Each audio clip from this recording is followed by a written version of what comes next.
and pictures, Year 2. Hello there, my name's Sophie. I live in a lighthouse by the sea. At night it keeps ships safe and sound. By day I like to roam around. So join me and my friends for fun by the sea. 1, 2, 3, 4, 5. Once I caught a fish alive. 6, 7, 8, 9, 10. Then I let it go again. Hello. Do you know that song? It's the perfect song for singing when you're fishing. Oh, hang on a minute. Looks like I might have caught something at last. Oh, it's not a fish though. What's that twinkling away? It's today's sound shell. Let's have a listen. Water shimmer like a mirror. Water shimmer like a mirror. Water, shimmer, mirror. It's the sound. And here comes good old Sid to show you how to spell it. Oh, I dig that sound, Soph. It's on the end of so many words. Check it out. There's E, R, like water. There's O, R, like mirror. And there's A, like America. But there are lots more ways to spell that sound. So keep a good lookout for all those words, like I do.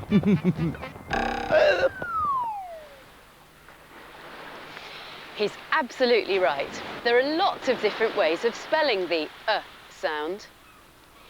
ER, OR, A, and lots of other ways as well. It's time for me to get back to the lighthouse, and I'm going to take the sound shell with me. Now this is my 10th sound shell, the sound, which you find all over the place. Ruler, stapler, paper, and this is a picture of my sister, Anya. You know, the sound comes at the end of lots of names like Anya, Peter, Matilda, Lubna. What about my old friend Salty Sam? His name doesn't end with the sound, but his job does. He's the skipper of a fishing boat, which means he's the one in charge. Let's see what he can do with the sound. Now then, Sophie. Is a great sound for a song. Take the ER spelling at the end of words like father. Spell it out, Squeezy. Father.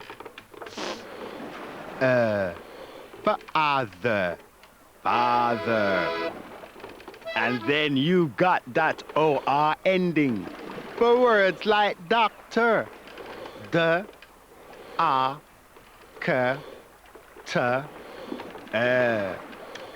doctor. Doctor. Ready for a tune? You joining with the endings. Here we go. Big sister, baby brother, sleepy father, messy mother, friendly doctor, clever sailor, under an umbrella, eating big banana pizza. Oh, I do enjoy Salty Sam and his squeeze box. And I think we all know who he means by clever sailor. And clever sailor are today's words for magic pencil. Join in with me. C, L, E, V, E, R, clever. S, A, I, L, O. sailor. Clever sailor. Perhaps I can find some more sounds through my telescope. Oh, do you know what that is? It's a lobster pot. Lobster. That's the sound. I'd better get down to the harbour to take a closer look. Listen out for all the words.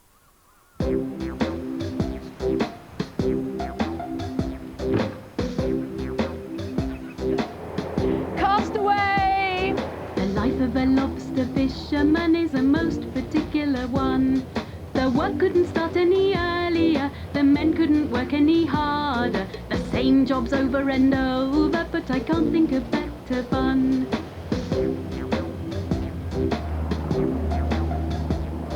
The life of a lobster fisherman is a most particular one. In this boat and he's the skipper, the mender of nets is Greg. But there's always some tea for a sailor, and I can't think of better fun. The weather's getting warmer and the water's getting calmer, and we've come round the corner and there's a fantastic view of my lighthouse. Wow, what could be better? Hello, lighthouse!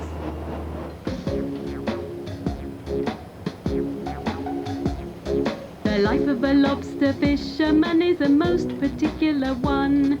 The skipper knows where he's left his pots. The boat moves slower, the anchor drops. We're ready to pull in those lobster pots, but we've only just begun. Here's a pot that's just come out of the water. And look, there's one lobster and lots of big crabs.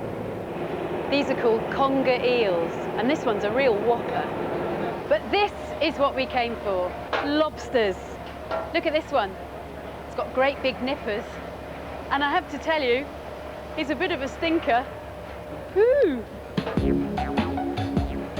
The life of a lobster fisherman is a most particular one.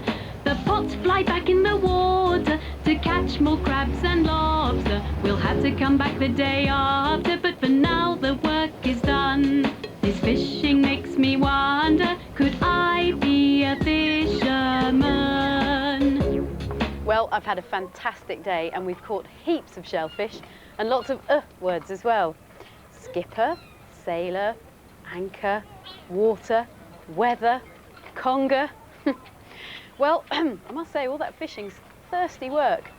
Oh no, there's another word. I fancy a nice cuppa. And I'm a bit hungry as well. What about a banana? Thank you, Peter. Thank you, Costa. Could I be a fisherman? Wow, that was a fabulous fishing trip with Peter, Costa, and Andy the skipper. But I must say, all these words are driving me loopy.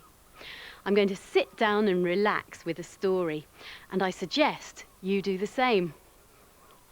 Today's story is called Yohance and the Dinosaurs. Yohance loved dinosaurs. He read about them and wrote about them. He asked for them at Christmas, and he saw them in the clouds. Once, when he watched the fishermen get ready for work, he asked them, "Have you seen dinosaurs in the sky?" "No, oh no, never," they replied. "I have," said Yohance. "I see dinosaurs in the sky, always."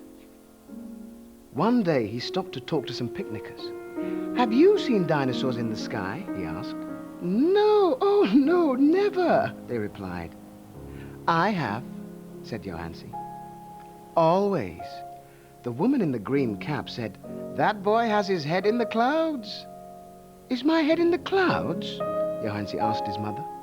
"No, you have a good imagination. Let's go for a walk." They walked among the trees, along the beach, and right across the bay. Here, stormy, sun-stealing dinosaurs gathered. Here, the sea rolled itself into huge waves and rushed to the shore, fussing and hissing and foaming. Mother took his hand and hurried back home. Sunset was a good time. Some dinosaurs wore their best colors. scarlet tinged with blue and purple tinged with orange. One evening, as Yohance watched, some sun-stealing dinosaurs floated across the skies. "Don't swallow the sun," he yelled. "Get back, Iguanodon!" Mother hurried out to the veranda. "What's all this shouting about? Don't get overexcited, it's nearly bedtime." But Yohance wasn't tired, not even one little bit. He waved his arms, his imagination took off, and Triceratops gave him a ride. Yohance and Triceratops joined Apatosaurus. They joined forces with the wind, jostling and pushing and shoving in a mighty battle to save the sun. Yohance and his friends scattered the sun stealers and blew them back across the bay. Yohance flew back to his room, jumped into his pajamas, and dived under the mosquito net.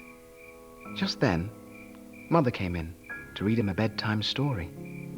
Soon, soft darkness fell, and Yohance dreamed about dinosaurs, as usual. Lots of good long words in that story, and some of them did have the ending, like picnicker and veranda. And there's something else about those words. Both of them have got 3 beats or syllables. Picnicker, veranda. Time to go underwater with Colin the Clam. Ladies and jellyfish, welcome to me underwater world of words. And if you're a fan of clams, you've got a special treat, because today we haven't just got 1 clam, but 3. Meet me twin clam sisters, who are going to help with today's quiz. Now then, this is Caroline. Caroline has 3 beats in her name. Caroline. Hello, pets. I'm Caroline. And this is Constantina. She has 4 beats in her name. Constantina. I'm Constantina. So there. Aye, well, thanks, you two. Let's hear the crack on beats in words from clams people. The beats in a word are called syllables. Long words can have lots of syllables. Now, time for the quiz. And I hope you like dinosaurs, because you'll be counting the syllables in some dinosaur names. Starting with the noun dinosaur. Is that 3, 4, or 5 syllables? And the answer is 3. Next, Triceratops. Count the syllables.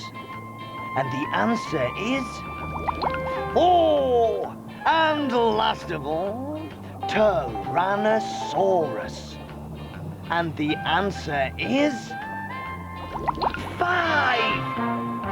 How we are the clams. And it's time for me to say goodbye as well. But as it's getting dark, I'll switch on the light.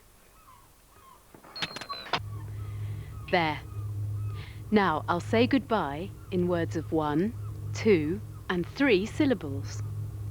Cheers. Goodbye. Cheerio.